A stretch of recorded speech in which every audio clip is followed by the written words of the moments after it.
High, আমি বাবুসোনা। আজ আমাদের বাড়ির সামনে গণেশ পুজো, বেশ বড় করেই অনুষ্ঠান হয়। মা ফোন করেছিল সকালে, বলছিল যে আজকে পুজো। মাকে বললাম, আমিও যদি বাড়িতে থাকতাম কত ভালো হতো, কত আনন্দ করতাম। শুধু আমি বাদে সবাই আনন্দ করবে। মা আরও জিজ্ঞাসা করছিল তোদের ওদিকে বৃষ্টি হয়েছিল নাকি, আর গরম কেমন। মাকে বললাম বৃষ্টি হয়নি, বাট গরম ভীষণ। জানো তো, মা এসে বাড়ির অনুষ্ঠানের কথা বললে পারে আমার মনটা খুব খারাপ হয়ে যায়। খারাপ করেই আর কি হবে মন। তারপর আবার মন সান্ত্বনা দিই যে আমাদের গ্রামের 50%-এর মধ্যে 20% মানুষই তো বাইরে আছে, ওদেরও তো আমার মতন হাল। আচ্ছা, ওরা থাকতে পারলে আমি কেন থাকতে পারবো না? সে যাকে। আজ আমি বানিয়েছিলাম রুটি আর সিমাই।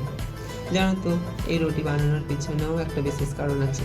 আজ আমি মোটে রুটি বানাতে পারতাম না। রুটি বানানোটা শেখাটা আমার জেঠিমার কাছ থেকে। আমার জেঠিমা খুব ভালো গোল গোল রুটি বানাতে পারে। জানো তো, আমি একবার জেঠিমার মায়ের বাড়ি ঘুরতে গেছিলাম। জেঠিমার মাকে আমি দিদা বলেই ডাকতাম।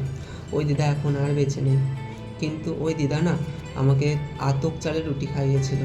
এত ভালো খেতে আর এত নরম, কি বলবো। আমি মাঝে মধ্যে জেঠিমাকে বলি যে ওইরকম রুটি বানিয়ে খাওয়াও না। আমার জেঠিমা বলে, না রে, আমি ওরকম রুটি বানাতে পারি না, ওটা একমাত্র শুধু আমার মাই পারতো, মায়েরই জানা ছিল।